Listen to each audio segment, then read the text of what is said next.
കർത്താവിൻ്റെ നാമത്തിൽ എല്ലാ സഹോദരന്മാർക്കും സ്നേഹവന്ദനം. വളരെ നാളുകൾക്ക് ശേഷമാണെന്ന് തോന്നുന്നു ഞാനിവിടെ വരുന്നത്. ഇന്നിവിടെ വരാനുണ്ടായ മുഖാന്തരം നിങ്ങളുടെ യോഗം നേരത്തെയാണ് എന്നുള്ളതുകൊണ്ടാണ്.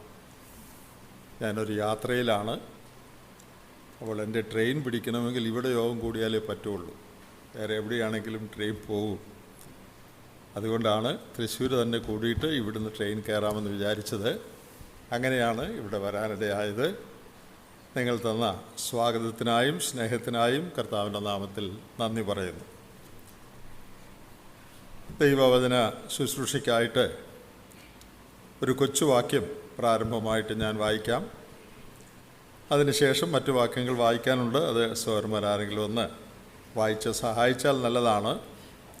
എഫേസ്യർക്ക് എഴുതിയ 4-ാമത്തെ ലേഖനം 4-ാം അധ്യായത്തിൻ്റെ 27-ാമത്തെ വാക്യം. Ephesians chapter 4 and verse 27. പിശാചിന് ഇടം കൊടുക്കരുത്. Give no place to the devil. പിശാചിന് ഇടം കൊടുക്കരുത്. നിങ്ങൾ ഇംഗ്ലീഷിൽ ഈ വാക്യം വായിച്ചാൽ, ഇംഗ്ലീഷ് ബൈബിള് നിങ്ങളുടെ കയ്യിൽ കാണുമല്ലോ, ചെറിയൊരു വ്യത്യാസമുണ്ട്. ആ വ്യത്യാസം മലയാളത്തിൽ ഇതൊരു സെപ്പറേറ്റ് വാക്യമായിട്ടാണ്. പിശാചിന് ഇടം കൊടുക്കരുത് അങ്ങനെയാണ്. എന്നാൽ ഇംഗ്ലീഷിൽ and give no place to the devil എന്നാണ്. അതായത് ഇതിൻ്റെ മുകളിൽ പറഞ്ഞിരിക്കുന്ന കാര്യത്തിൻ്റെ തുടർച്ചയായിട്ടാണ് ഈ വാക്യം. മലയാളത്തിൽ ഇതൊരു സെപ്പറേറ്റ് ഒരു വാക്യമായിട്ടാണ്, വേറൊരു വാക്യമായിട്ടാണ്. എന്നാൽ ഇംഗ്ലീഷിൽ ഇത് വേറൊരു വാക്യമായിട്ടല്ല, നേരത്തെ പറഞ്ഞിരിക്കുന്ന കാര്യത്തോട് ബന്ധപ്പെട്ട് and give no place to the devil എന്നാണ് പല തർജ്ജമകളിലും കാണുന്നത്. ഒരു വാക്യം കൂടെ നമുക്ക് ഈ ബന്ധത്തിൽ വായിക്കാനുണ്ട്. അത് കൊരിന്ത്യ ലേഖനത്തിൽ നിന്നാണ്. 2 കൊരിന്ത്യർ 2-ാം അധ്യായത്തിൻ്റെ 11-ാം വാക്യം. 2 കൊരിന്ത്യൻസ് ചാപ്റ്റർ 2 ആൻഡ് വേഴ്സ് 11. 2 കൊരിന്ത്യർ 2-ന്റെ 11-ാമത്തെ വാക്യം. സാത്താൻ നമ്മെ തോൽപ്പിക്കരുത്, അവന്റെ തന്ത്രങ്ങളെ നാം അറിയാത്തവരല്ലല്ലോ. സാത്താൻ നമ്മെ തോൽപ്പിക്കരുത്, അവന്റെ തന്ത്രങ്ങളെ നാം അറിയാത്തവരല്ലല്ലോ. നമുക്കറിയാം, വെളിപ്പാട് പുസ്തകത്തിൽ ഒരു വാക്യമുണ്ട്. അത് വേറൊരു കോണ്ടെക്സ്റ്റിലാണ് ആ വാക്യം. എന്നാൽ ആ പറഞ്ഞിരിക്കുന്ന കാര്യം ഞാനൊന്ന് ഓർപ്പിക്കുകയാണ്. ഇനി അല്പകാലമേ ഉള്ളൂ എന്നറിഞ്ഞ് പിശാച് സർവശക്തിയോടും കൂടെ തൻ്റെ സർവതന്ത്രങ്ങൾ ഉപയോഗിച്ച് പ്രവർത്തിച്ചുകൊണ്ടിരിക്കുകയാണ്. ലോകത്തിൽ അവൻ പ്രവർത്തിക്കുന്നുണ്ട്, അത് ശരിയാണ്. എന്നാൽ വിശ്വാസികളോടുള്ള ബന്ധത്തിലും അത് വളരെ ശരിയാണ്.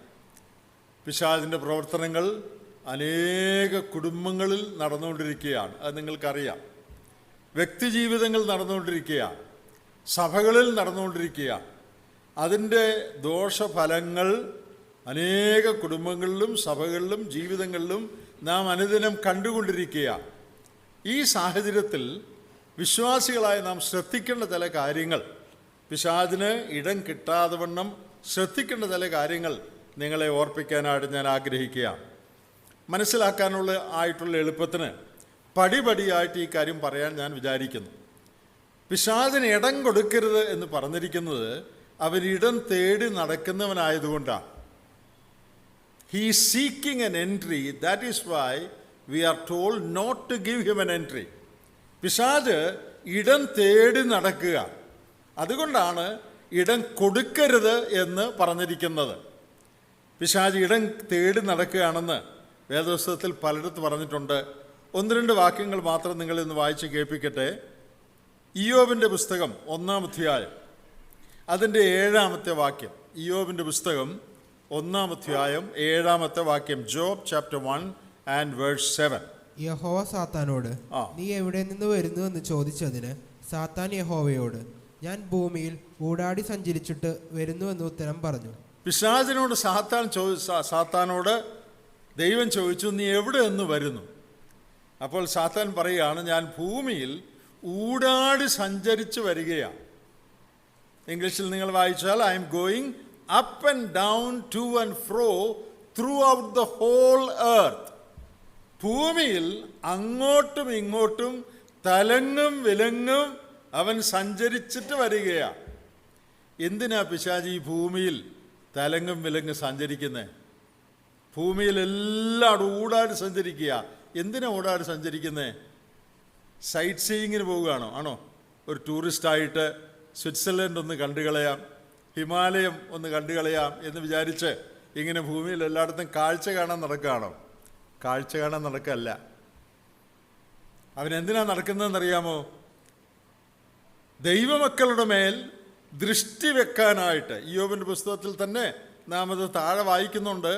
എൻ്റെ ദാസനായ ഇയ്യോബിൻ്റെ മേൽ നീ ദൃഷ്ടി വെച്ചുവോ? അവൻ ഭൂമിയിൽ ഊടാട് സഞ്ചരിക്കുന്നത് നാട് കാണാൻ നടക്കുകയല്ല, ടൂറിസ്റ്റായിട്ട് സന്ദർശനത്തിന് നടക്കുകയല്ല. അവൻ നടക്കുന്നത് ആളുകളെ പിടിക്കാനായിട്ട് നടക്കുക, ദൃഷ്ടി വെക്കാനായിട്ട് നടക്കുക. പുതിയ നിയമത്തിൽ അത് പറഞ്ഞിട്ടുണ്ട്. 1 പത്രോസ് 5-ാം അധ്യായത്തിൻ്റെ 8-ാമത്തെ വാക്യം. 1 Peter chapter 5 and verse 8. 1 പത്രോസ് 5-ാം അധ്യായത്തിൻ്റെ 8-ാമത്തെ വാക്യത്തിൽ അവൻ എന്തിനാണ് ഊടാട് സഞ്ചരിക്കുന്നത് എന്ന് പറഞ്ഞിട്ടുണ്ട്. അത് നമുക്കൊന്ന് കേൾക്കാം. നിർമ്മതരായിരിപ്പിൻ, ഉണർന്നിരിപ്പിൻ. നിങ്ങളുടെ പ്രതിയോഗിയായ പിശാച് അലറുന്ന സിംഹം എന്ന പോലെ ആരെ വിഴുങ്ങേണ്ടു എന്ന് തിരിഞ്ഞു ചുറ്റി നടക്കുന്നു. He is going up and down and to and fro. ഭൂമിയിലെല്ലാം ഊടാട് സഞ്ചരിക്കുക. അതെന്തിനാണെന്ന് പത്രോസ് വ്യക്തമായിട്ട് പറഞ്ഞിട്ടുണ്ട്. എന്തിനാ അവന് തിരിഞ്ഞു ചുറ്റി നടക്കുന്നത്? നിങ്ങളുടെ പ്രതിയോഗിയായ പിശാച് അലറുന്ന സിംഹം എന്ന പോലെ ആരെ വിഴുങ്ങേണ്ടു എന്ന് തിരിഞ്ഞ് ചുറ്റി നടക്കുക. പ്രിയപ്പെട്ടവരെ, പിശാച് അങ്ങോട്ടും ഇങ്ങോട്ടും ഭൂമിയിൽ എല്ലായിടത്തും നോക്കി നടക്കുക. എന്തിനാ? ആരെ വിഴുങ്ങാൻ പറ്റും? വേറൊരു ഭാഷയിൽ പറഞ്ഞാൽ എവിടെ കയറിപ്പറ്റാൻ പറ്റും?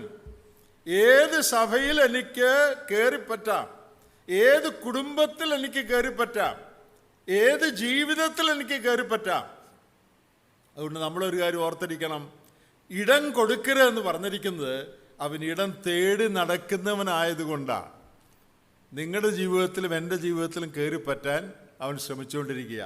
നമ്മെ സ്വാധീനിക്കുവാൻ, നമ്മുടെ ചിന്തകളെ സ്വാധീനിക്കുവാൻ, നമ്മുടെ പ്രവൃത്തികളെ സ്വാധീനിക്കുവാൻ അവൻ തേടി നടക്കുകയാണ്. ഇതിനെക്കുറിച്ചുള്ള ഒരു ബോധം നമുക്കുണ്ടായിരിക്കുന്നത് എപ്പോഴും നല്ലതാണ്. പേടിച്ചു പോകാൻ പറയുകയല്ല, കെയർഫുള്ളായിരിക്കാൻ. ഇവിടെ പറഞ്ഞിട്ടുണ്ടല്ലോ, നിർമ്മതരായിരിപ്പീൻ എന്ന് പറഞ്ഞിട്ടാണ് നിങ്ങളുടെ പ്രതിയോഗിയായ പിശാച് ഇങ്ങനെ ഊടാടി സഞ്ചരിക്കുന്നു എന്ന് പറഞ്ഞിരിക്കുന്നത്. നിർമ്മതരായിരിപ്പീൻ, ഉണർന്നിരിപ്പീൻ എന്ന് പറഞ്ഞാൽ ബി കോഷ്യസ്, ബി കെയർഫുൾ. വളരെ ശ്രദ്ധയോടുകൂടി ഇരിക്കണം, സൂക്ഷിച്ചിരിക്കണം. കാരണം പിശാച് നിങ്ങളുടെ പുറകെ കൂടിയിട്ടുണ്ട്. അതിനെക്കുറിച്ച് നമുക്കൊരു ബോധമുണ്ടോ? Satan is after me. പിശാച് എൻ്റെ പുറകെ കൂടിയിരിക്കുകയാണ്. എവിടെ കയറിപ്പറ്റാം, എവിടെ സ്വാധീനിക്കാം, എവിടെ വീഴിക്കാം എന്ന് അറിയാനായിട്ട് പിശാച് എൻ്റെ പുറകെ കൂടിയിരിക്കുകയാണ്. ആ ബോധ്യം നമുക്കുണ്ടോ? കോളേജിൽ പഠിക്കുന്നവരുടെ പുറകെ ഉണ്ട്, സ്കൂളിൽ പോകുന്നവരുടെ പുറകെ ഉണ്ട്, സഭയിൽ വരുന്നവരുടെ പുറകെ ഉണ്ട്, ഭാര്യാഭർത്താക്കന്മാരുടെ പുറകെ ഉണ്ട്, ജോലി ചെയ്യുന്നവരുടെ പുറകെ ഉണ്ട്. നമ്മുടെ എല്ലാവരുടെയും, നിങ്ങളുടെയും എൻ്റെയും പുറകെ അവൻ കൂടി, അവൻ അതിൻ്റെ പിന്നാലെ നടക്കുക. എന്തിനാ പിന്നാലെ നടക്കുന്നത്? ഇവിടെ നമ്മൾ വായിച്ചത് വിഴുങ്ങിക്കളയുവാൻ എന്ന് പറഞ്ഞാൽ നമ്മെ ഒടുക്കിക്കളയുവാൻ. നമ്മുടെ രക്ഷ നഷ്ടപ്പെടുത്താൻ പിശാചിന് സാധിക്കുകയില്ല. എന്നാൽ നമ്മുടെ ജീവിതത്തെ നാശത്തിലും ദോഷത്തിലും ആക്കുവാൻ, പ്രയോജനമില്ലാത്തവരായി, ഇൻഎഫക്റ്റീവായി നമ്മൾ തീർക്കുവാൻ, നമ്മുടെ ക്രിസ്തീയ ജീവിതത്തിൽ നാം ജയിക്കാതിരിക്കാൻ പിശാച് നമ്മുടെ കൂടെ, നമ്മുടെ പുറകെ കൂടിയിരിക്കുകയാണ്. ഇത് പത്രോസ് പറഞ്ഞ പോലെ ഈ വിഷയത്തിൽ നാം വളരെ ഉണർന്നിരിക്കണം, വളരെ നിർമ്മതരായിരിക്കണം. അപ്പോൾ നാം പറഞ്ഞത് പിശാചിന് ഇടം കൊടുക്കരുത്. അങ്ങനെ പറയാനുള്ള കാരണം പിശാച് ഇടം തേടി നടക്കുകയാണ്. ഇനി അടുത്തൊരു കാര്യം പറയാനുള്ളത്, പിശാച് ഇടം തേടി നടക്കുകയാണെങ്കിലും നാം അനുവദിച്ചാൽ മാത്രമേ അവന് ഇടം കിട്ടുകയുള്ളൂ. He can get an entry only if you give him an entry. അത് നല്ലൊരു കാര്യമാണ്. ആദ്യത്തെ കാര്യം അല്പം ഭയപ്പെടുത്തുന്നതാണ്. അവൻ എൻ്റെ പുറകെ കൂടിയിരിക്കുന്നു എന്നുള്ളത് നമുക്കൊരു അങ്കലാപ്പുണ്ടാക്കുന്ന കാര്യമാണ്. എന്നാൽ അടുത്ത കാര്യം, അത് നമുക്ക് ധൈര്യം പകരേണ്ട ഒരു കാര്യമാണ്. എന്താ അത്? He can get an entry only if you give him an entry. നീ അനുവദിച്ചാൽ മാത്രമേ അവന് കടക്കാൻ പറ്റുള്ളൂ. എൻ്റെ ജീവിതത്തിൽ ഞാൻ അനുവദിക്കാതെ പിശാചിന് കടക്കാൻ സാധിക്കുകയില്ല. നിങ്ങളുടെ സഭയിൽ നിങ്ങൾ അനുവദിക്കാതെ പിശാചിന് കടക്കാൻ സാധിക്കുകയില്ല. നിങ്ങളുടെ കുടുംബത്തിൽ ഭാര്യയും ഭർത്താവും അല്ലെങ്കിൽ കുടുംബത്തിലുള്ളവർ അനുവദിക്കാതെ പിശാചിന് കടക്കാൻ സാധിക്കുകയില്ല. എന്ന് പറഞ്ഞാൽ ബലമായിട്ട് ആരുടെയും ജീവിതത്തിൽ, സഭയിൽ, കുടുംബത്തിൽ കടക്കാനായിട്ട് അവന് സാധിക്കുകയില്ല. അവൻ കടക്കാൻ ശ്രമിക്കും, പക്ഷേ നാം വാതിൽ തുറന്നാലേ അവൻ കടക്കുള്ളൂ.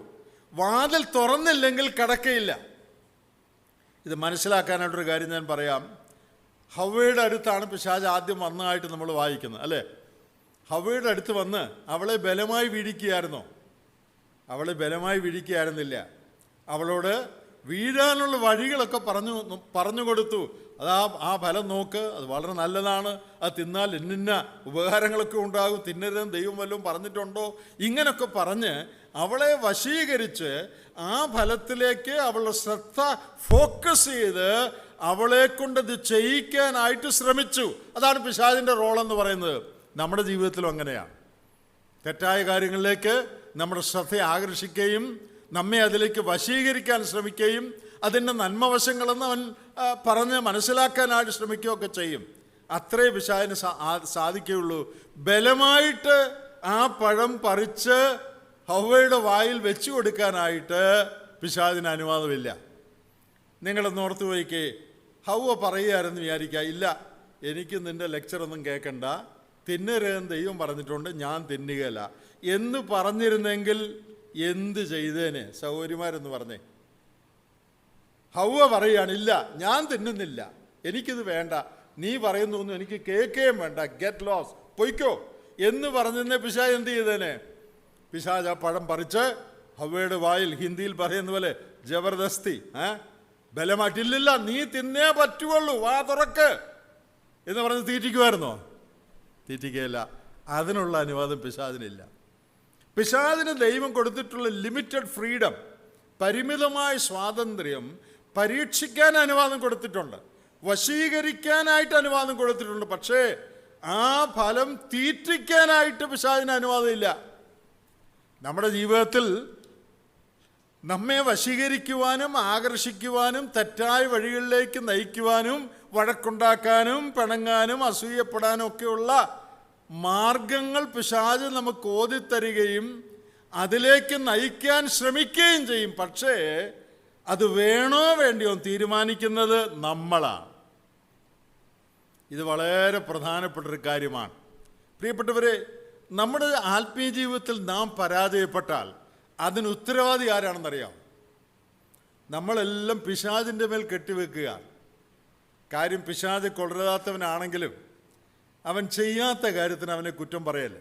ഞാനൊരു ഉദാഹരണം പറയാം മനസ്സിലാക്കാനായിട്ട്. ഇപ്പോൾ ഒരു സഭ, എൻ്റെ പേര് ജോൺ എന്നാണ്, വേറൊരു മൂപ്പൻ്റെ പേര് ജോസഫ് എന്നാണെന്ന് വിചാരിക്കുക. ജോണിനോട് വന്ന് പിശാച് പറയും, എന്ത് പറയും?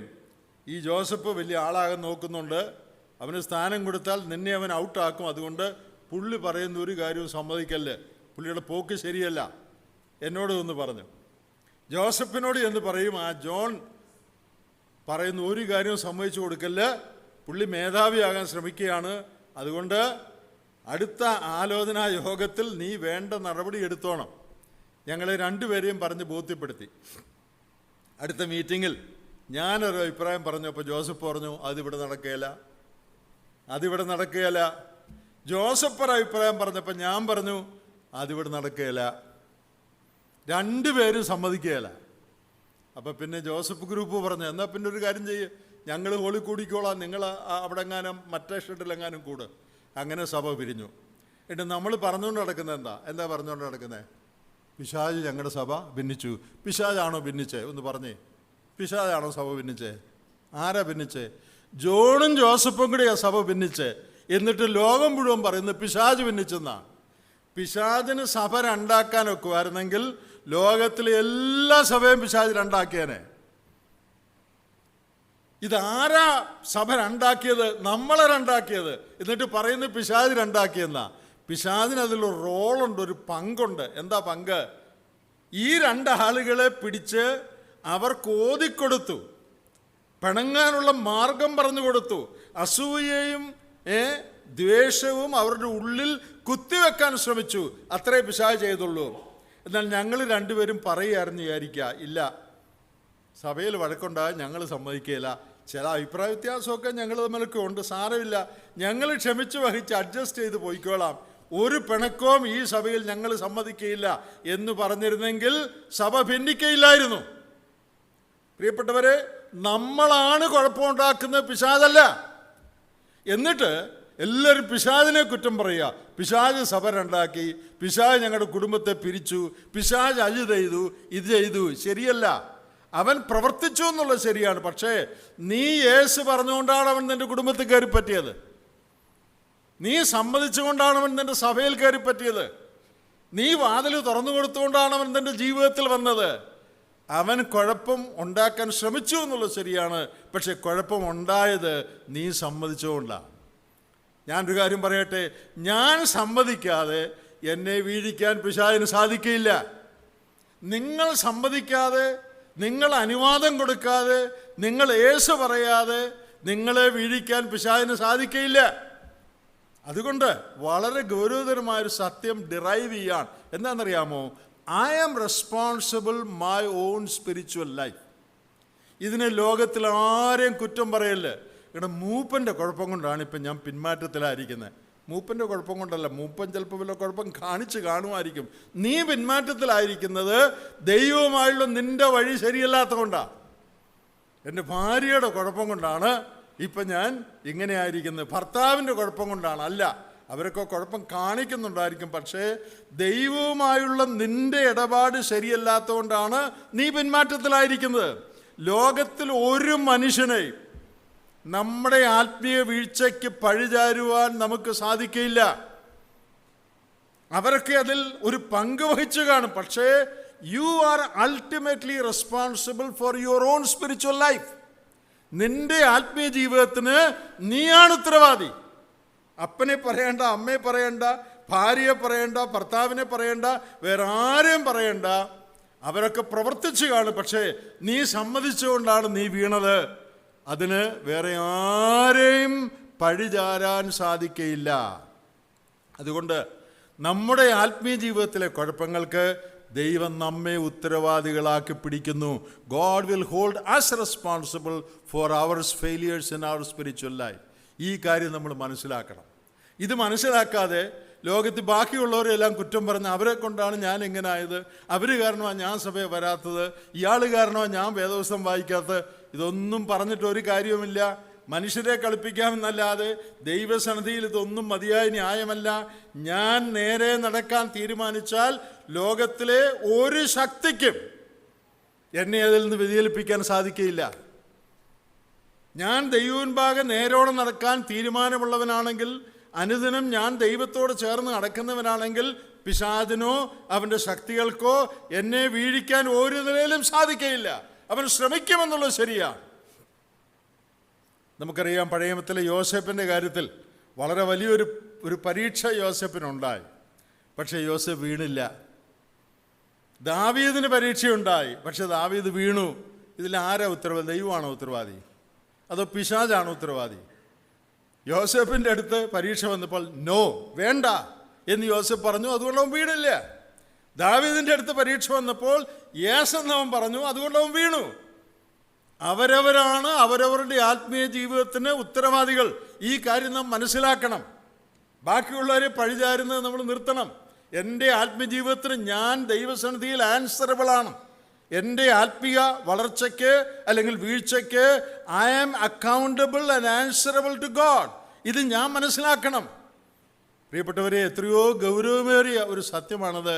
He will get an entry only if you give him an entry. കുടുംബങ്ങളുടെ കാര്യമോ? കുടുംബങ്ങളിൽ പിശാച് എന്ന് വലിയ കലക്കം ഉണ്ടാക്കിക്കൊണ്ടിരിക്കുകയാണ്. നമുക്കറിയാം, കലക്കം ഉണ്ടാക്കിക്കൊണ്ടിരിക്കുന്നു എന്ന് പറഞ്ഞാൽ അതിനുള്ള വഴികൾ പറഞ്ഞുകൊണ്ടിരിക്കുക.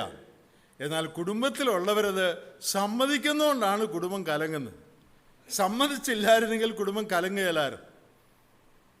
പിശാച് ഇടം തേടി നടക്കുകയാണ്, അത് ശരിയാ. പക്ഷേ നാം ഇടം കൊടുത്താലേ അവന് ആ ഇടത്ത് കയറിപ്പറ്റാൻ പറ്റുള്ളൂ. നാം വാതിൽ തുറന്നില്ലെങ്കിൽ അവന് കയറാൻ പറ്റുകയില്ല. ഞാൻ അനുവദിച്ചില്ലെങ്കിൽ അവൻ എൻ്റെ ജീവിതത്തിൽ ഒന്നും ചെയ്യാൻ പറ്റുകയില്ല. ഇത് എത്രയോ ഗൗരവമേറിയ ഒരു സത്യമാണ്. ആത്മീയ ജീവിതത്തിൽ നമ്മുടെ ഉത്തരവാദിത്വത്തെ ഏറ്റവും ഓർപ്പിക്കുന്ന ഒരു സത്യമാണ്. ഇനി മൂന്നാമത് വേറൊരു കാര്യം കൂടി ഈ ബന്ധത്തിൽ പറയട്ടെ. പിശാച് എന്തിനാ കയറുന്നേ? ഇടം തേടി നടക്കുക. എന്തിനാ അവൻ ഇടം തേടി നടക്കുന്നേ? Why does you want to come in? എന്തിനാണ് നമ്മുടെ ജീവിതത്തിലേക്ക് പിശാച് വരുന്നത്? എന്ത് കാര്യത്തിനാ? നമുക്കതൊന്ന് വായിച്ചു നോക്കാം. യോഹന്നാന്റെ സുവിശേഷം 10-ാം അധ്യായത്തിൻ്റെ 10-ാമത്തെ വാക്യം. നമ്മുടെ കർത്താവ് തന്നെ ഭൂമിയിൽ വെച്ച് പറഞ്ഞ ഒരു കാര്യമാണ്. John chapter 10 and verse 10. യോഹന്നാൻ 10-ന്റെ 10-ാമത്തെ വാക്യം. മോഷ്ടിപ്പാനും അറുപ്പാനും മുടിപ്പാനുമല്ലാതെ കള്ളൻ വരുന്നില്ല. അവർക്ക് ജീവനുണ്ടാകുവാനും സമൃദ്ധിയായിട്ടുണ്ടാകുവാനും അത്രേ ഞാൻ വന്നിരിക്കുന്നത്. കർത്താവ് താൻ വന്നതിൻ്റെ ഉദ്ദേശം പറയാണ്, ജീവൻ ഉണ്ടാകുവാനും സമൃദ്ധിയായിട്ടുണ്ടാകുവാൻ. അതിനു മുമ്പ് വേറൊരാളുടെ കാര്യം കർത്താവ് പറഞ്ഞു. മോഷ്ടിപ്പാനും അറുപ്പാനും മുടിപ്പാനും അത്രേ കള്ളൻ വരുന്നത്. കള്ളൻ വരുന്നത് 3 കാര്യത്തിനാണ്: മോഷ്ടിക്കാൻ, അറുക്കാൻ, മുടിക്കാൻ. ഇവിടെ ഈ കള്ളൻ എന്ന് പറയുന്ന ആരെ ഉദ്ദേശിച്ച? നിങ്ങൾ എൻ്റെ മുകളിലത്തെ വാക്യം വായിച്ചു നോക്കിയാൽ ഈ ഭാഗത്തിൻ്റെ ശരിയായ കോണ്ടെക്സ്ച്വൽ ഇൻ്റർപ്രിട്ടേഷൻ, സന്ദർഭോചിതമായ വ്യാഖ്യാനം എന്താണെന്ന് നമുക്ക് നോക്കാം. അതിൻ്റെ 7-ാം വാക്യത്തിൽ, ഞാൻ ആടുകളുടെ വാതിലാകുന്നു, എനിക്ക് മുമ്പേ വന്നവരൊക്കെയും കള്ളന്മാരും കവർച്ചക്കാരും അത്രേ, ആടുകളോ അവരുടെ വാക്ക് കേട്ടില്ല. അപ്പം ആരാ കള്ളന്മാർ? എനിക്ക് മുമ്പേ വന്നവർ എന്ന് പറഞ്ഞാൽ ജനത്തെ വഴിതെറ്റിക്കുവാൻ വന്ന കള്ളപ്രവാചകന്മാർ, കള്ള ഉപദേഷ്ടാക്കന്മാർ, അവരാണ് ഇവിടുത്തെ കള്ളന്മാർ. നേരിട്ട് പിശാചിനെ കുറിച്ച് പറയുന്നതല്ല. നമ്മൾ സാധാരണ ഈ വാക്യം കള്ളന്മാരെന്ന് പറയുന്നത് പിശാചിൻ്റെ കാര്യമാണെന്ന് പറയാറുണ്ട്. ഇതിലങ്ങനെ പറയാനുള്ള കാരണം എന്താണെന്ന് ചോദിച്ചാൽ, ഈ ഭാഗത്ത് കള്ളന്മാരെന്ന് പറയുന്നത് ഡയറക്റ്റ്ലി പിശാചിൻ്റെ കാര്യമല്ല, സാത്താൻ്റെ കാര്യമല്ല. ഈ ഭാഗത്ത് കള്ളന്മാരെന്ന് പറയുന്നത് എനിക്ക് മുമ്പേ വന്നവർ, കള്ള ഉപദേഷ്ടാക്കന്മാർ, കള്ളപ്രവാചകന്മാർ, ജനത്തെ വഴിതെറ്റിക്കാനായിട്ട് വന്ന ആളുകളുടെ കാര്യമാണ് കള്ളന്മാരെന്ന് പറയുന്നത്.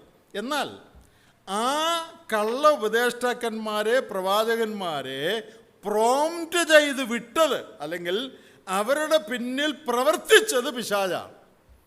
അപ്പോൾ by application this refers to Satan. By interpretation this does not refer to him. This refers to false prophets and false teachers. അത് മനസ്സിലായെന്ന് ഞാൻ വിചാരിക്കുന്നു. ഈ ഭാഗത്തിൻ്റെ വ്യാഖ്യാനം അനുസരിച്ച് കള്ളന്മാരെന്ന് പറയുന്നത് കള്ളപ്രവാചകന്മാരും ഉപദേഷ്ടാക്കന്മാരുമാണ്.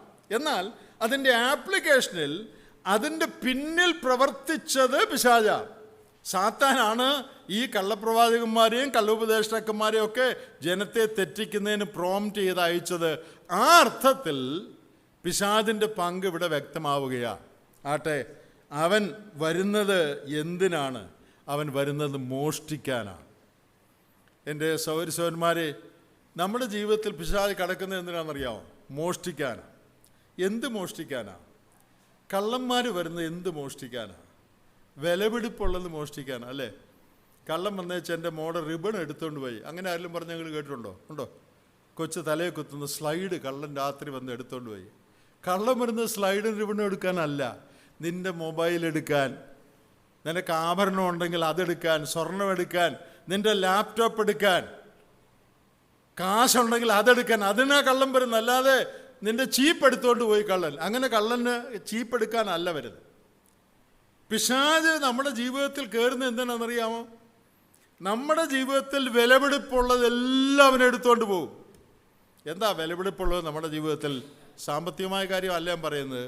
നമുക്ക് വിലപിടിപ്പുള്ളത് സമാധാനം, സന്തോഷം, സ്വസ്ഥത, റെസ്റ്റ്. ഇതാണ് ഒരു വിശ്വാസിയുടെ ജീവിതത്തിൽ വിലപിടിപ്പുള്ള. അവൻ അനുഭവിക്കുന്ന സ്വസ്ഥത, അവൻ അനുഭവിക്കുന്ന സമാധാനം, അവൻ അനുഭവിക്കുന്ന സന്തോഷം, അവൻ അനുഭവിക്കുന്ന യൂണിറ്റി, അവൻ അനുഭവിക്കുന്ന രമ്യത. ഇതാണ് നമ്മുടെ ജീവിതത്തിൽ ഏറ്റവും വിലപിടിപ്പുള്ളത്. ഇത് മോഷ്ടിക്കാനാണ് അവൻ വരുന്നത്. ഇതവൻ മോഷ്ടിച്ചിട്ടുണ്ടോ? വിശ്വാസ ഗോളത്തെ നോക്കുമ്പോൾ, സഭകളെ നോക്കുമ്പോൾ, കുടുംബങ്ങളെ നോക്കുമ്പോൾ, ഇൻഡിവിജ്വൽസിനെ നോക്കുമ്പോൾ സമാധാനമില്ലാത്ത എത്രയോ വിശ്വാസികളുണ്ട്. ആശ്വാസമായി എനിക്ക് യേശുവുണ്ട്, ആശ്രയിപ്പാൻ അവൻ കൂടെയുണ്ട്, സന്തോഷമേ ഹാ സന്തോഷമേ എന്നൊക്കെ ഞായറാഴ്ച ഇരുന്ന് പാട്ട് പാടും. ശരിയാണ് പാടുന്നത്? ആണോ? എത്ര കുടുംബങ്ങളിൽ സന്തോഷമില്ല, എത്ര കുടുംബങ്ങൾ സമാധാനമില്ല, എത്ര കുടുംബങ്ങളിലാണ് ഷൗട്ടിംഗ് ഉള്ളത്, എത്ര കുടുംബങ്ങളിലാണ് ചീത്ത പറച്ചിലുള്ളത്, എത്ര കുടുംബങ്ങളിലാണ് കുറ്റം പറച്ചിലുള്ളത്, എത്ര കുടുംബങ്ങളിലാണ് പിണക്കമുള്ളത്. യാതൊരു സമാധാനവുമില്ലാത്ത അനേക വിശ്വാസികളുടെ കുടുംബങ്ങളുണ്ട്. രക്ഷയുടെ സന്തോഷമുണ്ട് കേട്ടോ, രക്ഷിക്കപ്പെട്ടു, ഞാൻ സ്വർഗത്തിൽ പോകുകയില്ല, ദൈവവൈതലാണ്, ആ സന്തോഷമുണ്ട്. അത് അല്ല വിഷയം. നിന്റെ അനുദിന ജീവിതത്തിലെ സമാധാനം, സ്വസ്ഥത, സന്തോഷം, നിന്റെ രക്ഷ എടുത്തു കളയാൻ അവന് കഴിയുകയില്ല, പക്ഷേ രക്ഷയുടെ സന്തോഷം എടുത്തു കളയാൻ പറ്റും. പ്രിയപ്പെട്ടവരെ, അവൻ വരുന്നത് വിലപിടിപ്പുള്ളത് കവർന്നുകൊണ്ട് പോകാൻ വേണ്ടിയാണ്. നമ്മുടെ സമാധാനം കടന്നുകൊണ്ട് പോകും, സ്വസ്ഥത കവർന്നുകൊണ്ട് പോകും, രമ്യത അവൻ കവർന്നുകൊണ്ട് പോകും, നാം തമ്മിലുള്ള ബന്ധം അവൻ കവർന്നുകൊണ്ട് പോകും.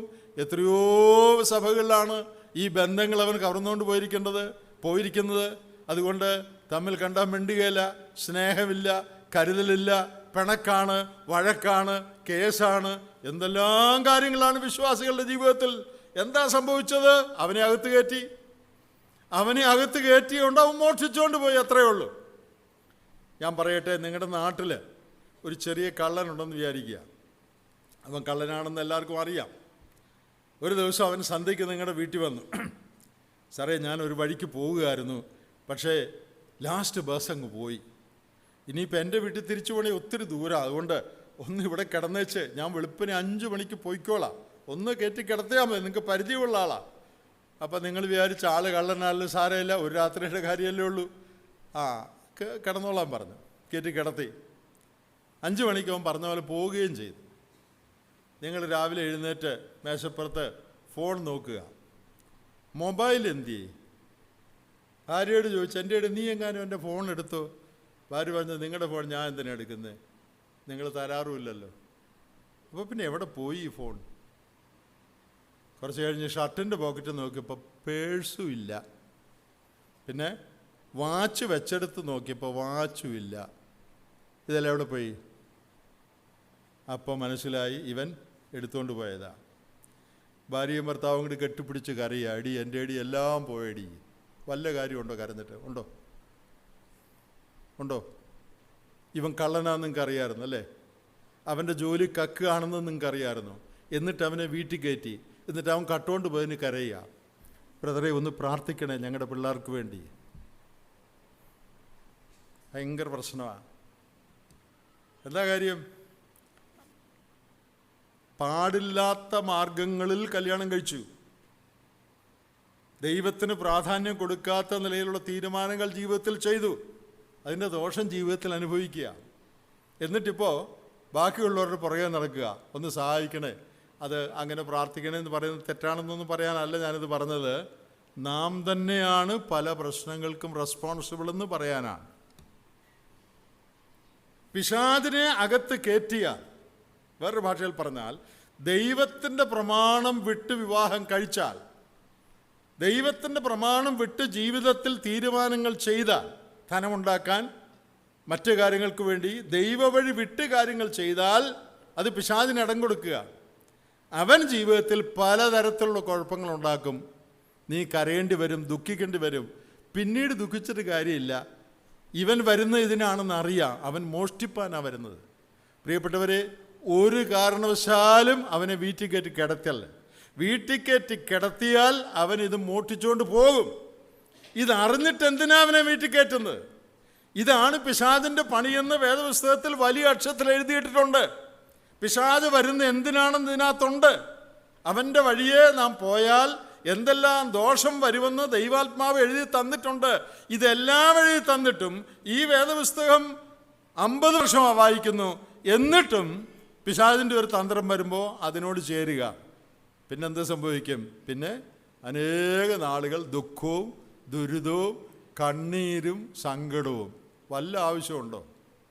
ഞാൻ വിചാരിക്കുന്നത് ക്രിസ്തീയ ജീവിതത്തിൽ സങ്കടവും കഷ്ടവും എല്ലാവർക്കും ഉണ്ടല്ലേ? അതില്ലാത്ത ആരെങ്കിലും ഉണ്ടോ? ഇയ്യോബിനെ പോലെ ഭക്തനായി ജീവിച്ചാലും ജീവിതത്തിൽ വൈഷമ്യങ്ങൾ വരാം.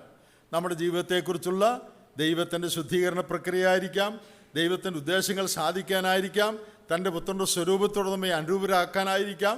നമ്മുടെ എല്ലാം ജീവിതത്തിൽ രോഗവും കഷ്ടവും പ്രയാസവും ഒക്കെ മനുഷ്യ ജീവിതത്തിൽ സ്വാഭാവികമായുണ്ട്. അത് പാപത്തിൻ്റെ ഫലമായി മനുഷ്യവർഗത്തിനുള്ള കഷ്ടപ്പാടുകളുടെ ഒരു ഭാഗം നമുക്കുമുണ്ട്. അതിൽ നിന്ന് നാം ആരും എക്സംപ്റ്റ് അല്ല.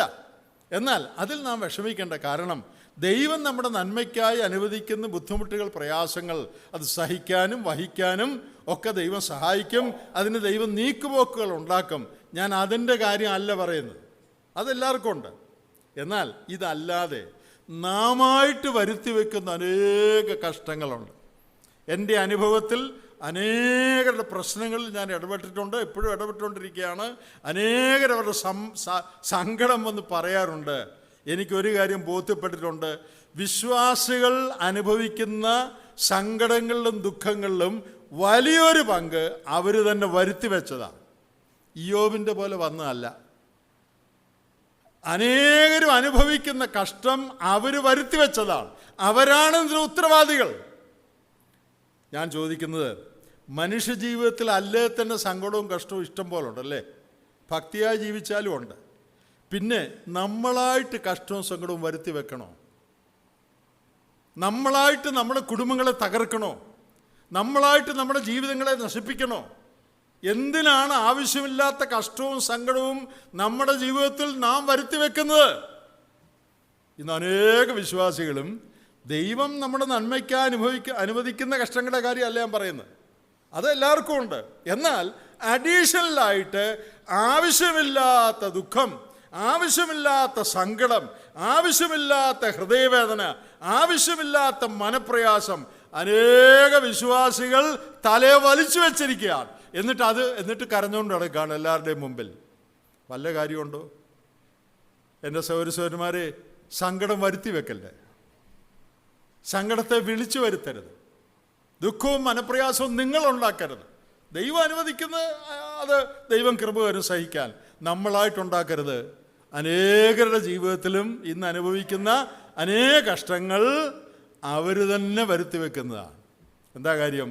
കള്ളനെ കയറ്റി വീട്ടിൽ കിടത്തി, മോഷ്ടിക്കുന്നവനാണെന്നറിയാം, പിന്നെ ഫോൺ പോയെന്ന് പറയും, കരഞ്ഞിട്ട് വല്ല കാര്യമുണ്ടോ? പ്രിയപ്പെട്ടവരെ, വളരെ പ്രായോഗികമായൊരു സത്യമാണിത്. അവൻ വരുന്നത് മോഷ്ടിപ്പാൻ. രണ്ടാമത്തെ വാക്ക് അറുപ്പാൻ. ഇംഗ്ലീഷിൽ കൊല്ലാനെന്നാണ്. അറുക്കാന്ന് പറഞ്ഞാൽ കൊല്ലുകയാണ്.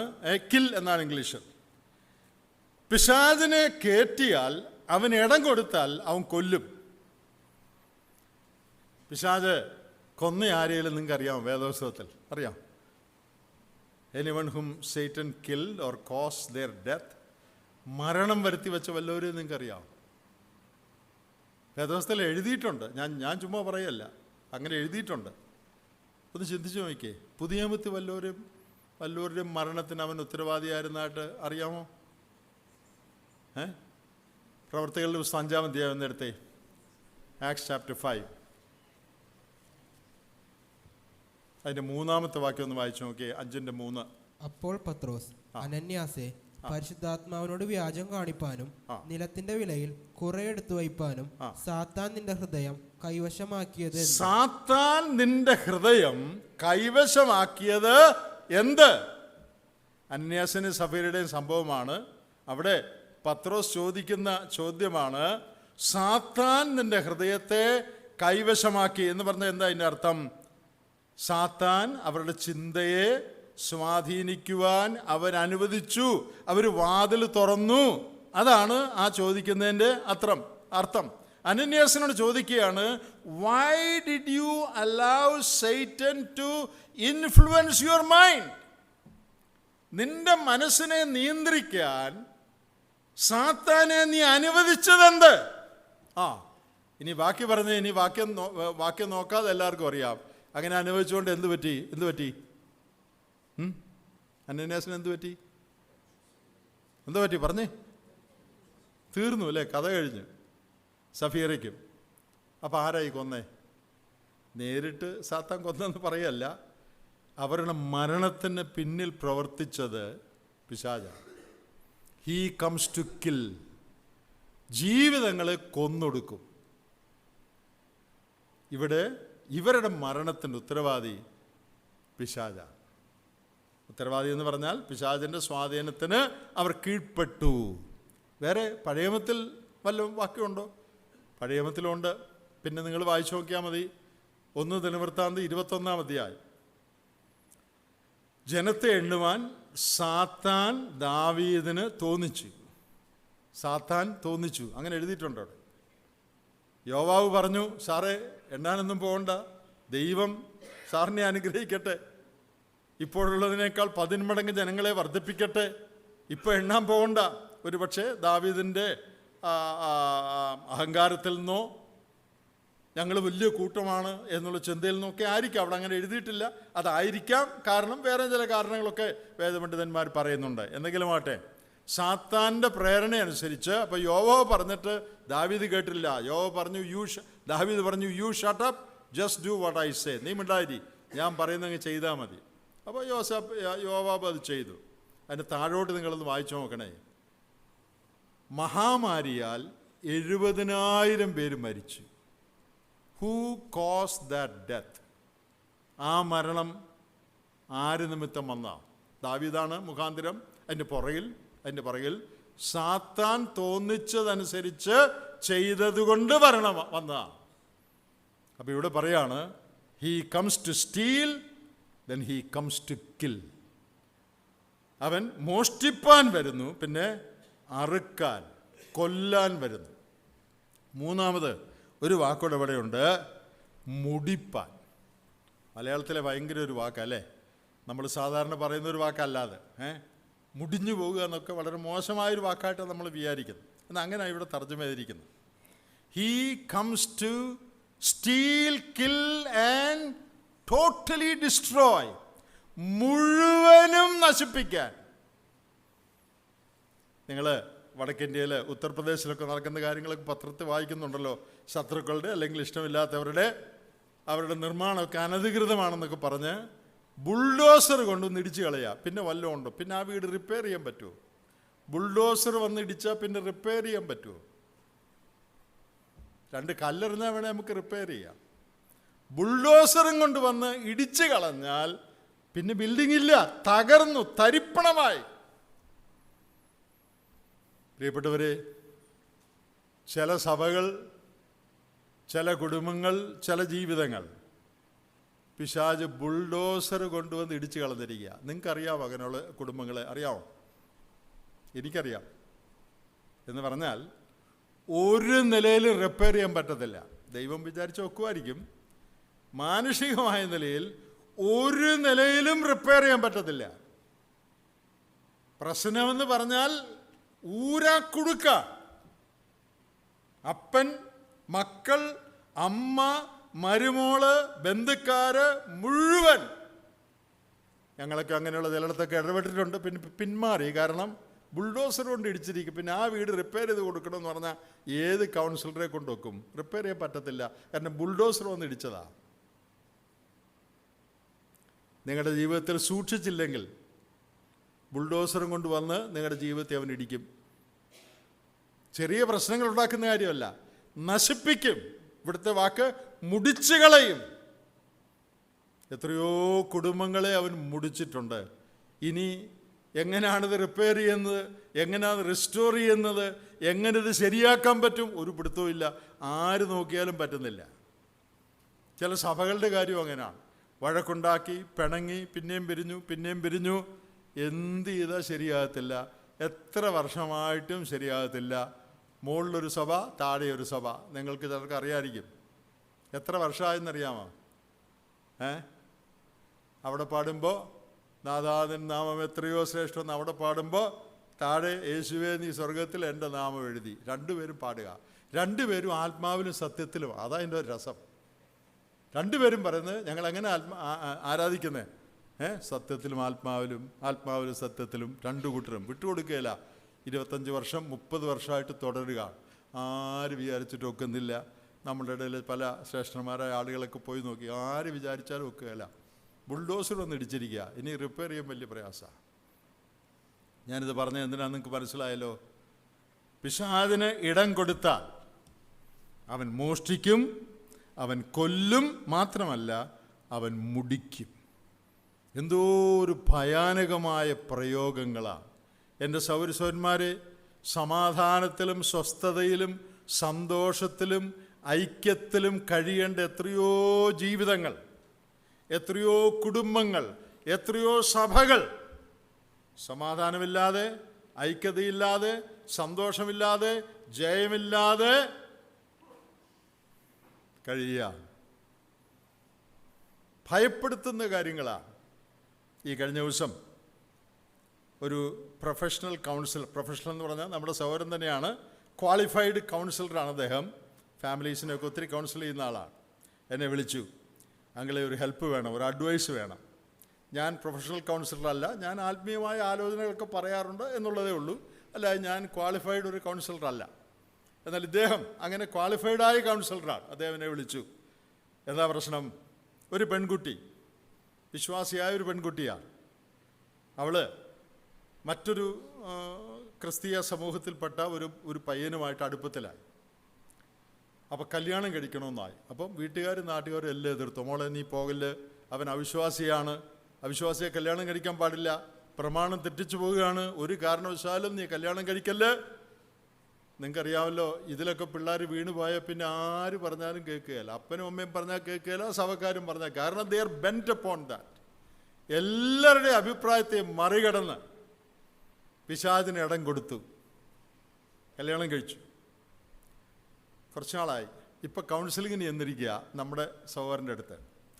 എന്താ വിഷയമെന്നറിയാമോ? കല്യാണം കഴിച്ച് കുറച്ച് ദിവസം കഴിഞ്ഞപ്പോൾ മനസ്സിലായി ഇവന് വേറെ ഭാര്യയും മക്കളും ഉണ്ട്.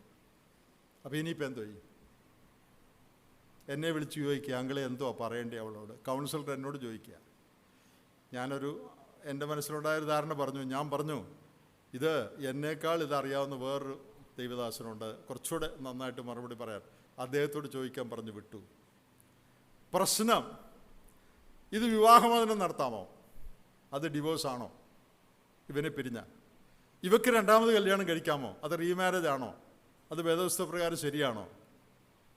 കുടുങ്ങിയില്ലേ? ഇതിൻ്റെ മറുപടി വല്ലവർക്കും അറിയാമോ? ഇവിടെ വല്ലവർക്കും അതിൻ്റെ മറുപടി പറയാൻ പറ്റുമോ?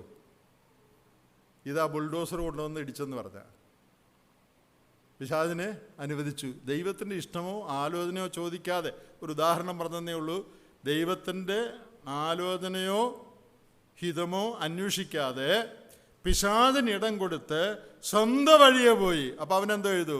അവൻ ബുൾഡോസർ കൊണ്ടുവന്നു കുടുംബം ഇടിച്ചു. ഇനിയിപ്പോൾ എങ്ങനെ പരിഹരിക്കും ഈ പങ്കുച്ചൻ്റെ പ്രശ്നം? ജീവിതകാലം മുഴുവൻ ഇനി എങ്ങനെയും പരിഹരിച്ചാലും ഇതിൻ്റെ വേദന മാറുമോ?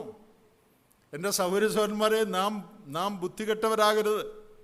ദൈവ വഴിവിട്ട് ഒരു കാര്യത്തിലും പോകരുത്. ദൈവത്തിൻ്റെ പ്രമാണങ്ങളെ നാം ലംഘിക്കരുത്. ദൈവവചനത്തിലെ പ്രമാണം അനുസരിച്ച് തന്നെ ജീവിക്കണം. അല്ലെങ്കിൽ പിശാച് മോഷ്ടിക്കും, അറുക്കും, മുടിക്കും. ഇത് നാം പ്രത്യേകം ശ്രദ്ധിക്കേണ്ട ഒരു കാര്യമാണ്. അതുകൊണ്ടാണ് പറഞ്ഞിരിക്കുന്നത്, ഒരു കാരണവശാലും പിശാചിന് ഇടം കൊടുക്കരുത്. ഒരു കാര്യം കൂടെ പറഞ്ഞ് ഞാൻ അവസാനിപ്പിക്കാം. എൻ്റെ പ്രസംഗത്തിലെ ഏറ്റവും പ്രധാന ഭാഗം ഇനി വരുന്നേ ഉള്ളൂ. ഇത്രയും പറഞ്ഞ പ്രധാനമാണ്. ഏറ്റവും പ്രധാന കാര്യം അടുത്ത് പറയുന്നതാണ്. അതെന്താണെന്നറിയാമോ? പിശാച് എങ്ങനെ അകത്ത് കയറുന്നത്? ഇടം കൊടുക്കലെന്നൊക്കെ നമ്മൾ പറഞ്ഞു. എങ്ങനെയാണ് പിശാച് അകത്ത് കയറുന്നത്? നമ്മൾ ആരും പിശാചിനെ ക്ഷണിച്ചു വരുത്തുക അല്ല. ആരെങ്കിലും ക്ഷണിക്കുമോ? ഞങ്ങളുടെ വീട്ടിലോട്ടൊന്ന് വരണേ, എൻ്റെ ജീവിതത്തിലൊന്ന് വരണേ എന്ന് നമ്മൾ ആരോടും പറയും? ആരോടും പറയത്തില്ല. പിന്നെ എങ്ങനെ അവൻ കയറുന്നത്? അവൻ കയറുന്നത് അവൻ്റെ സ്വഭാവം നാം അനുകരിക്കുമ്പോഴാണ്. അവൻ്റെ ക്യാരക്ടറിസ്റ്റിക്സ് നാം എൻ്റർടൈൻ ചെയ്യുന്നത് വഴിയാണ് അവന് വരുന്നത്. ഞാൻ മുമ്പേ ആദ്യം പ്രസംഗം തുടങ്ങിയപ്പോൾ ഒരു കാര്യം നിങ്ങളോട് പറഞ്ഞു. ഇംഗ്ലീഷിൽ and give no place to the devil എന്നാണെന്ന് പറഞ്ഞു. അതിൻ്റെ പ്രസക്തി എന്താണെന്നറിയാമോ? അതിൻ്റെ മുകളിൽ പറഞ്ഞിരിക്കുന്ന കാര്യങ്ങളുമായി ബന്ധപ്പെടുത്തിയാണ് പറഞ്ഞിരിക്കുന്നത്. എന്താ മുകളിൽ പറഞ്ഞിരിക്കുന്ന കാര്യം? മുകളിൽ പറഞ്ഞിരിക്കുന്ന കാര്യം ഭോഷ്ക് പറയുന്ന കാര്യമുണ്ട്, കോപിക്കുന്ന കാര്യമുണ്ട്. അതിൻ്റെ മുകളിൽ നോക്കിയാൽ അറിയാം. ഭോഷ്ക് ഉപേക്ഷിക്കണം, പിന്നെ കോപിക്കരുത്. എന്നിട്ട് പറയുകയാണ് and give no place to the devil. അപ്പോൾ when you get angry and when you tell lies, you are giving place to the devil. പിശാചിനെ നമ്മൾ ആരും ക്ഷണിച്ചു വരുത്തുന്നില്ല. ഞങ്ങളുടെ വീട്ടിലോട്ടൊന്ന് വരണേ എന്ന് പറഞ്ഞ് നമ്മൾ ആരും ക്ഷണിക്കുന്നില്ല. പക്ഷെ എങ്ങനെയാണ് പിശാച് കയറുന്നതെന്നറിയാമോ? അവൻ്റെ സ്വഭാവങ്ങൾ നമ്മുടെ ജീവിതത്തിൽ നാം എൻ്റർടൈൻ ചെയ്താൽ അതുവഴിയാണ് പിശാചകത്ത് കയറുന്നത്. ഞാൻ ഇൻവിറ്റേഷനൊന്നും അയക്കണ്ട. നമ്മുടെ കർത്താവ് തന്നെ ഈ ഇപ്പോൾ പറഞ്ഞ സ്വഭാവങ്ങളെക്കുറിച്ച് യോഹന്നാൻ്റെ സുവിശേഷം 8-ാം അധ്യായത്തിൽ വളരെ ക്ലിയറായിട്ട് പറഞ്ഞിട്ടുണ്ട്. എല്ലാവർക്കും അറിയാവുന്ന വാക്യങ്ങളൊക്കെയാണ്.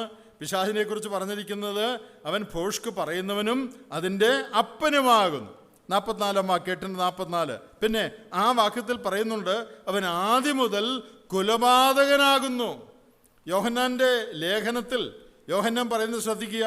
1 യോഹന്നാൻ 3:12 വാക്യമൊക്കെ നിങ്ങൾ വായിക്കുമ്പോൾ, കയീൻ ദുഷ്ടനിൽ നിന്നുള്ളവനായി സഹോദരനെ കൊന്നതുപോലെയല്ല, അവനെ കൊല്ലുവാൻ സംഗതി എന്ത്? തൻ്റെ പ്രവൃത്തി ദോഷവും സഹോദരൻ്റേത് നീതിയുമുള്ളതാകൊണ്ടത്രേ. കയീൻ ദുഷ്ടനിൽ നിന്നുള്ളവനായി എന്ന് പറഞ്ഞതിൻ്റെ അർത്ഥം എന്താ? ദുഷ്ടൻ്റെ സ്വഭാവം അനുകരിച്ച് എന്നതിൻ്റെ അർത്ഥം. കയീൻ ഹാബേലിനെ കൊല്ലാൻ കാരണം ദുഷ്ടനിൽ നിന്നുള്ളവനായി കൊന്നു എന്ന് പറഞ്ഞാൽ പിശാചിൻ്റെ സ്വഭാവം ഉൾക്കൊണ്ടുകൊണ്ട് കൊന്നു എന്നാണ് അതിൻ്റെ അർത്ഥം. അപ്പോൾ പിശാച് എങ്ങനെയാണ് നമ്മുടെ ജീവിതത്തിൽ കയറി പറ്റുന്നത്? നമ്മളാരും ക്ഷണക്കത്ത് കൊടുത്ത് വിളിച്ചു വരുത്തുന്നതുകൊണ്ടല്ല. പിശാചിൻ്റെ സ്വഭാവങ്ങളെ നാം എൻ്റർടൈൻ ചെയ്താൽ എന്തൊക്കെയാണ് ഇവിടെ പറഞ്ഞിരിക്കുന്നത്? ഭോഷ്ക്, നുണ. ഞാനൊരു കാര്യം സാധാരണ പ്രസംഗക്കാർ ഇങ്ങനെ ചോദിക്കാറില്ല, പക്ഷെ ഞാൻ ചോദിക്കുകയാണ്, നിങ്ങൾ നുണ പറയൂ? Straight question. Do you tell lies? അവരവരുടെ ഹൃദയത്തിൽ ഉത്തരം പറഞ്ഞാൽ മതി, എന്നോട് പറയണ്ട. ഇവിടെ ഇരിക്കുന്ന എല്ലാവരോടും ഞാൻ ചോദിക്കുകയാണ്, നിങ്ങൾ നുണ പറയാറുണ്ടോ?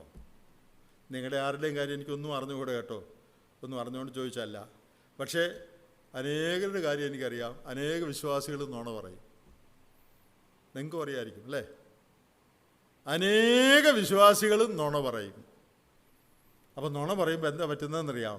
പ്ലീസ് കമിൻ സർ, നിൻ്റെ സ്വഭാവം ഞാൻ അംഗീകരിക്കുന്നു. പിശാചകത്ത് കയറുക. കോപം, സഹോദരനോട് കോപിക്കുന്നവനെല്ലാം കുലപാതകനാകുന്നു, യോഹന്നാൻ പറഞ്ഞിട്ടുണ്ട്. അസൂയ, ഹാബേൽ കയീൻ്റെ കാര്യത്തിൽ അസൂയ പ്രവർത്തിച്ചു.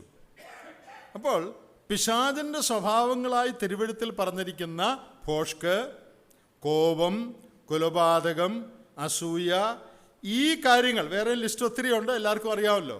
ഈ കാര്യങ്ങൾ നമ്മുടെ ജീവിതത്തിൽ നാം എൻ്റർടൈൻ ചെയ്താൽ, അതിനെ നാം അനുവദിച്ചാൽ, നാം പിശാചിനെ അനുവദിക്കുക. എൻ്റെ സഹോദരന്മാരെ, നാം പിശാചിന് ഇടം കൊടുക്കുന്നത് അവനെ ക്ഷണിച്ചു വരുത്തിയല്ല, ഇടം കൊടുക്കുന്നത് അവൻ്റെ സ്വഭാവത്തെ നമ്മുടെ ജീവിതത്തിൽ അനുവദിക്കുന്ന വഴിയാണ്. നമ്മൾ മനുഷ്യരായി ഈ ലോകത്തിൽ ജീവിക്കുന്നതുകൊണ്ട് ചിലപ്പോൾ നമുക്ക് കോപം വന്നെന്നിരിക്കും അല്ലേ? ചിലപ്പോൾ നമ്മുടെ മനസ്സിൽ അസൂയ വന്നെന്നിരിക്കും. എനിക്ക് നിങ്ങൾക്കൊക്കെ അത് വരും. പക്ഷേ അത് വരുന്ന ഉടനെ അത് മനസ്സിലാക്കി ദൈവസന്നിധിയിൽ ഏറ്റുപറയുകയും ദൈവത്തിൻ്റെ കൃപയ്ക്കായിട്ട് യാചിക്കുകയും ചെയ്യണം. Lord, I am sorry. ആ സഹോദരനെക്കുറിച്ച് അസൂയോടുകൂടിയുള്ള ഒരു ചിന്ത എൻ്റെ മനസ്സ് വന്നു, ഞാനത് എൻ്റർടൈൻ ചെയ്തു, അത് തെറ്റിപ്പോയി, ഞാനത് ഏറ്റുപറയുന്നു. കർത്താവേ, എനിക്ക് കൃപ തരണമേ എന്ന് നീ പ്രാർത്ഥിക്കണം. അങ്ങനെയാണ് തന്നെ ജയിക്കുന്നത്. ഇതൊന്നും വരാത്തൊരു ജീവിതം ഉണ്ടാകുമെന്നല്ല ഞാൻ പറയുന്നത്. നമുക്കിതെല്ലാം വരും. വരുമ്പോൾ എന്ത് ചെയ്യണം? വരുമ്പോൾ ദൈവസന്നിധിയിൽ വിനയപ്പെട്ട്, 1 യോഹന്നാൻ 1-ാം അധ്യായത്തിൽ വായിക്കുന്നുണ്ടല്ലോ, നമ്മുടെ പാപങ്ങൾ ഏറ്റുപറയുന്നുവെങ്കിൽ അവൻ നമ്മോട് പാപങ്ങളെ ക്ഷമിക്കും. സഹോദരന്മാരെ, പിശാചിൻ്റെ യാതൊരു സ്വഭാവങ്ങളും തിരുവെഴുത്തിൽ പറഞ്ഞിരിക്കുന്ന ഭോഷ്കാകട്ടെ, അസൂയാകട്ടെ, കോപമാകട്ടെ, ഇതൊന്നും നമ്മുടെ ജീവിതത്തിൽ നാം അനുവദിക്കാൻ പാടില്ല. ഉണ്ടെങ്കിൽ, അനുവദിച്ചിട്ടുണ്ടെങ്കിൽ ഏറ്റുപറഞ്ഞ് ഉപേക്ഷിക്കണം. ഇനി അത് വരാതെ സൂക്ഷിക്കണം. അഥവാ വന്നു പോയാൽ ഉടനടി ഏറ്റുപറഞ്ഞ് ദൈവസന്നിധിയിൽ നിന്ന് ക്ഷമ പ്രാപിക്കണം. അല്ലെങ്കിൽ എന്ത് പറ്റും? അല്ലെങ്കിൽ നീ പിശാചിന് ഇടം കൊടുക്കുക. ഇടം കൊടുത്താൽ എന്ത് പറ്റും? അത് ഞാൻ പറഞ്ഞു കഴിഞ്ഞു. ഇടം കൊടുത്താൽ അവൻ അവൻ്റെ വേല ചെയ്യും. നമ്മുടെ ജീവിതം തകർന്ന് തരിപ്പണമാകും. സന്തോഷവും സമാധാനവും നഷ്ടപ്പെട്ട് വിജയകരമായ ക്രിസ്തീയം സാധിക്കാനൊക്കാതെ ഇൻഎഫക്റ്റീവായിട്ട് നാം തീരും. നമുക്കാർക്കും അങ്ങനെ പറ്റരുത്. അതുകൊണ്ട് സഹോദരന്മാരെ, വളരെ ശ്രദ്ധയോടും വളരെ സൂക്ഷ്മതയോടും ദൈവകൃപയ്ക്കായി യാചിച്ചുകൊണ്ട് ദൈവത്തിൽ ശരണപ്പെട്ടുകൊണ്ട് നമുക്ക് ജീവിക്കാം. പിശാചിന് ഇടം കൊടുക്കരുത്. ദൈവത്തിൻ്റെ ആത്മാവ് നമ്മെ സഹായിക്കട്ടെ.